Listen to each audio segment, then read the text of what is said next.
یک درگیری یعنی نیروهای بسیج و گروهی از درویشان در روز جمعه در کبار در نزدیکی شهر شیراز شماری از درویشان مجروح و دیهان بازداشت شد.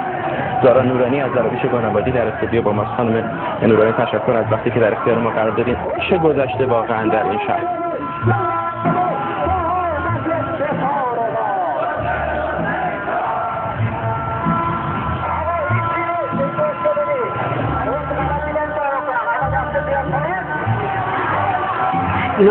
ما فقط از خودمون دفاع میکنیم.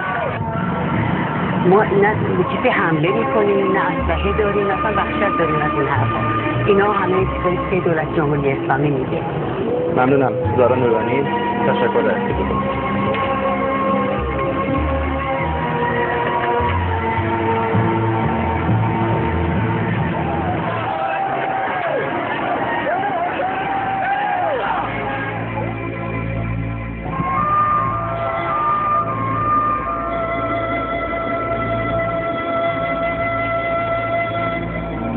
درویش اهل صلح و صفا هستن و دنبال آرامش میرن.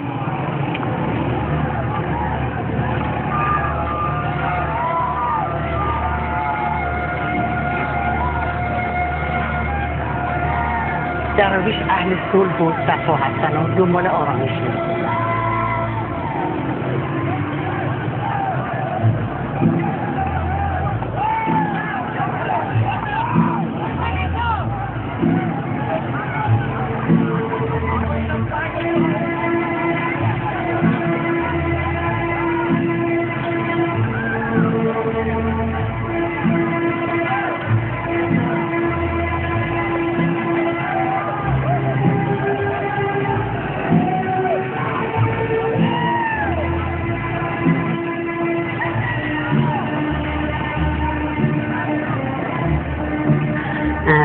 تصاویری بود امروز در بعضی سایت‌های حامی دولت منتشر شده بود که وانیتی رو نشون میداد که در اون سنگ بود و میگفتن که درویش بنابادی از این سنگ‌ها استفاده کردن. پاسخ شما چه هست؟ نه، درویش اهل صلح و صفا هستن و دنبال آرامش میرن.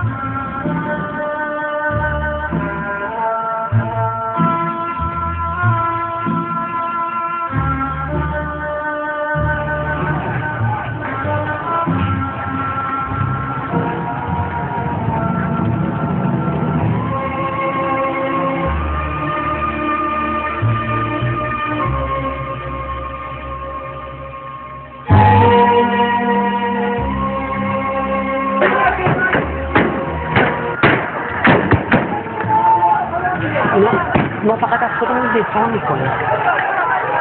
ما نه به کسی حمله میکنیم، نه اسلحه داریم، نه اصلا وحشت داریم از این حرفا. اینا همه چیزایی که دولت جمهوری اسلامی میگه. ممنونم. زارا نورانی تشکر از استودیو.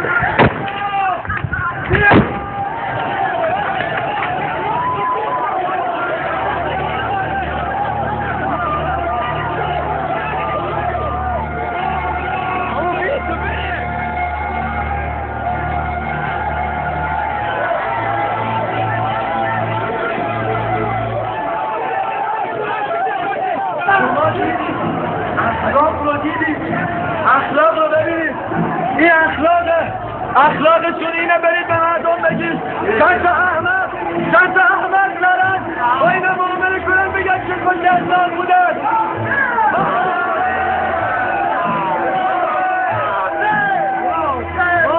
ما همونایی هستیم که تو خود سنگ اینا رو خوردیم. از بالا سنگای تیکه میدونی برید سر ما.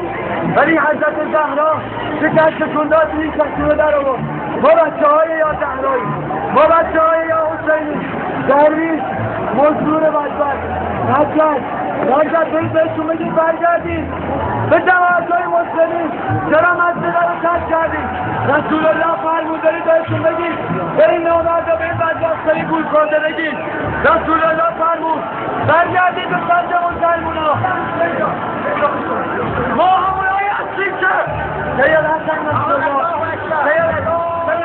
نصرالله فرمود اسرائیلی ها شما نمیدونید از لا تعلمون من تو قاتلون. نمیدونید از چی میجنگید؟ اینا شهدتی نیستن. نحن ابناء رسول الله، نحن ابناء امیر المؤمنین، نحن ابناء فاطمه الزهراء.